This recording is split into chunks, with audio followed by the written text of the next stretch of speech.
We're back. Joining us today are Cowabunga Pizzeria co-owners, Andy and Justin. And guys, before the break, we talked about how you won the world's best, not just like a local best, the world's best cheese pizza slice. And it's a remarkable story. Can you walk us through it? Yeah, for sure, Andy. Yeah. So for the last couple of years, we've been attending the International Pizza Expo in Vegas, and it's a big conference. So there's a lot of things to see and do there. One of them is the competition where people from all over the world come with their toppings and compete in various amounts of categories. Our category this year was the world's best cheese slice, and yeah, we just it was Justin's first time going, so there's just a lot of excitement, and a lot of things for us to do. But no way were we really expecting to take home like number one, just because there's just a lot of competitive competitors there, and yeah, no, it was our third crack at it, and finally we were able to bring it home. So. The One of the things too, as you guys are relatively new in the business, you told us how you met and got Mhm. to, and it's through COVID too, and you're Mhm. opening up a pizza factory in your own business. And I just imagine there's this old guy that's been making pizzas for like 40 years, and he's going to this competition, and then you guys blow them out of the water. So, Justin, tell me about the competition itself.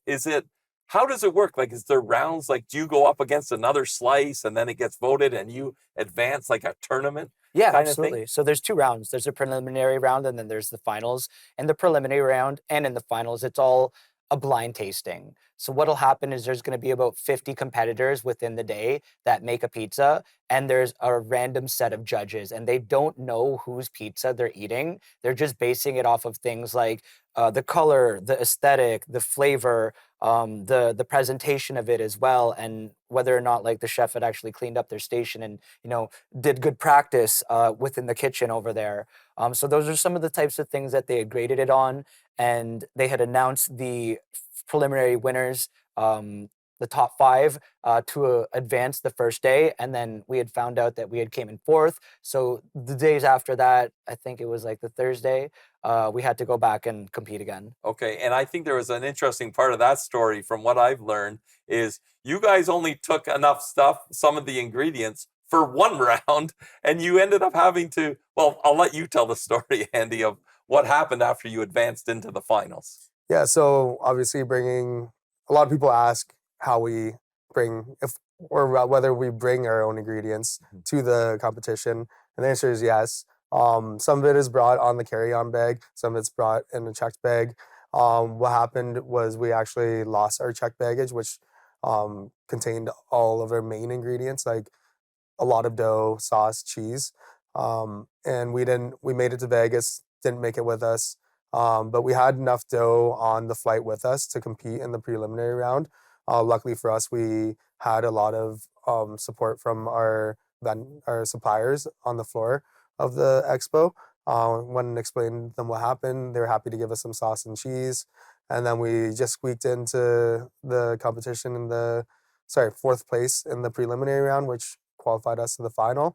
As soon as we found out for the final, which was the night on Tuesday, about 36 hours from the final competition, we're faced with the problem of, do we make dough right now to be ready for the next day?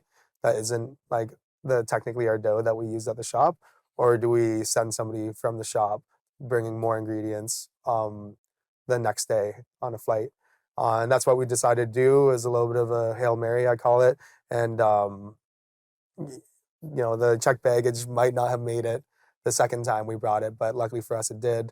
It landed around midnight on Wednesday night, and by Thursday, 7 a.m., we were back on the floor competing again. So, Nice going. Nice yeah. Hail Mary. It Yeah. came Yeah. through, that's for sure. Justin, tell me about the dough because that's obviously an important part of it. Your dough is special. I understand how you make it and let it sit. It has to sit a little bit too, right? Yeah, yeah, for sure. We have a lot of patience when it comes to the dough that we make. It takes at least 3 days for the dough to be ready. So it's funny, when it comes to the pizza, this pizza we started 3 days ago. to make Wow. for you. And the reason for that is because it helps develop that type of flavor. It helps develop the structure. It helps develop all of those things that we use to make our dough that we want. Awesome.